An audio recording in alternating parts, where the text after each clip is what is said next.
Good morning. Great in Jesus' name. പലപ്പോഴും ഞാൻ കണ്ടിട്ടുണ്ട് കർത്താവിൽ നിന്ന് നമ്മളെ അകറ്റുന്ന ഒരു പ്രധാന ഘടകം എന്നാണ് കർത്താവ് തരുന്ന അനുഗ്രഹങ്ങൾ തന്നെ.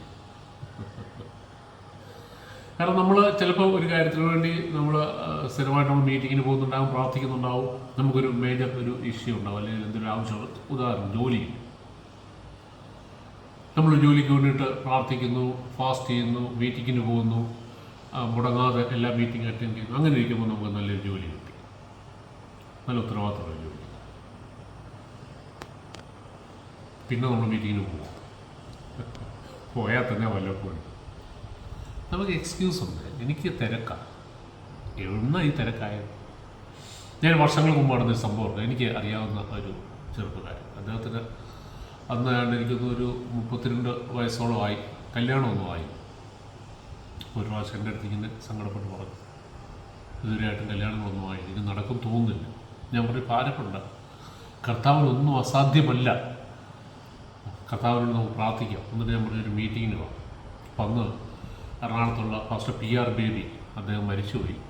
അദ്ദേഹത്തിൻ്റെ പലർക്കും അറിയാം, ഫെയ്ത്ത് സിറ്റി ചേർച്ചിൻ്റെ സീനിയർ പാസ്റ്ററായിരുന്നു. അദ്ദേഹം ഒരു സയൻറ്റിസ്റ്റും കൂടെയായിരുന്നു. നല്ലൊരു ദൈവദാസൻ, നല്ല ജീവിതമുള്ള പ്രിൻസിപ്പിൾസുള്ള ഒരു ദൈവദാസൻ. അപ്പോൾ അന്ന് അദ്ദേഹം എനിക്കൊന്ന് സെക്കൻഡ് സാറ്റർഡേ ആയിരുന്നു, റാന്നിയിൽ വരും. റാന്നിയിൽ മീറ്റിംഗ് ഉണ്ട്. ഞാൻ ഈ യുവാവിനെ വിളിച്ചുകൊണ്ട് മീറ്റിങ്ങിന് പോയി. പ്രയറിൽ അറ്റൻഡ് ചെയ്തതിന് ശേഷം ഞാൻ അദ്ദേഹത്തെ വിളിച്ചിട്ട് ബേബി സാറിൻ്റെ അടുത്ത് പോയി പ്രാർത്ഥിച്ചു, സാറേ ഈ അദ്ദേഹത്തിൻ്റെ കല്യാണമൊന്നും ആയിട്ടില്ല. അപ്പോൾ അദ്ദേഹം പ്രാർത്ഥിച്ചിട്ട് പറഞ്ഞു, ഒരു 3-4 ദിവസം അല്ലെങ്കിൽ 3-4 മാസമോ 4-5 മാസം മുമ്പോട്ടുള്ളൊരു ഡേറ്റ് പറഞ്ഞു. ഇന്ന മാസം സെപ്റ്റംബറാണ്, സെപ്റ്റംബർ 28-ാം തീയതിക്കുള്ളിൽ നിൻ്റെ കല്യാണം നടക്കുന്നു. സന്തോഷത്തോടെ തിരിച്ചു വന്നു. 2-3 മാസം കിടന്നിട്ട് ഒന്നും ഒരനക്കവുമില്ല.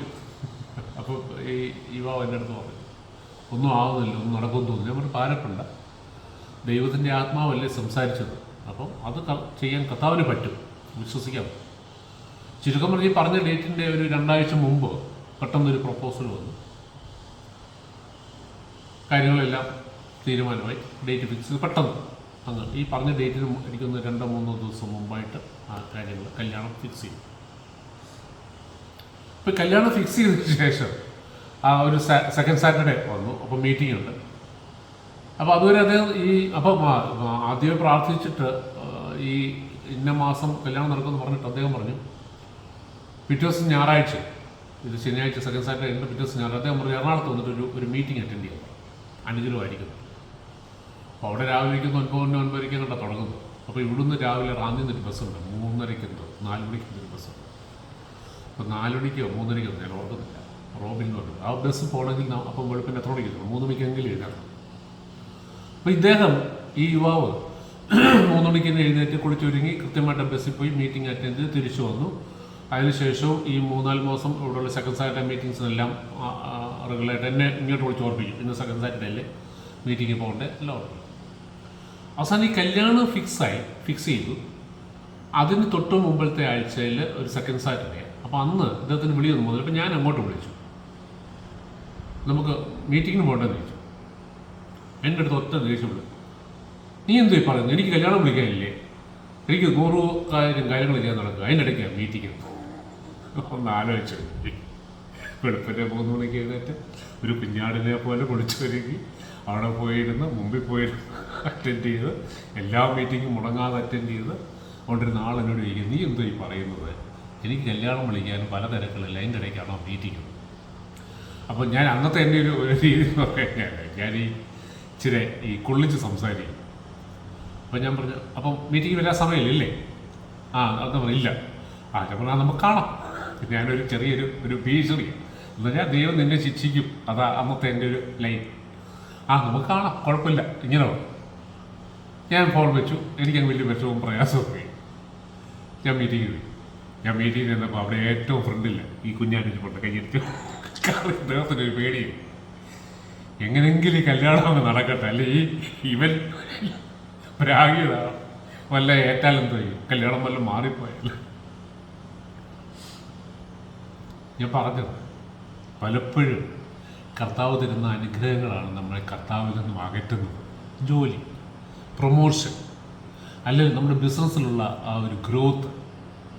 ഞാൻ പ്രൊഫഷണലാണ്. എനിക്ക് ഞാൻ ആദ്യ സമയത്തൊക്കെ വന്ന് ഞാൻ എവിടെ മീറ്റിംഗ് ഉണ്ടെങ്കിലും ഓഫീസ് അടച്ചിട്ട് ഞാൻ ഡീറ്റെയിൽ എടുക്കും. അതിനുശേഷം പെട്ടെന്ന് എനിക്ക് ഇഷ്ടംപോലെ വർക്ക്സ് വരാൻ തുടങ്ങി. ഞാൻ പോലും അറിഞ്ഞില്ല ഈ മീറ്റിംഗ്സ് പോകാൻ നിന്നത്. കാരണം എനിക്ക് ജോലിയില്ലേ, എന്നെ ഒരു ഉത്തരവാദിത്വം ഏൽപ്പിച്ചാൽ ഞാൻ നിറവേറ്റണ്ടേ.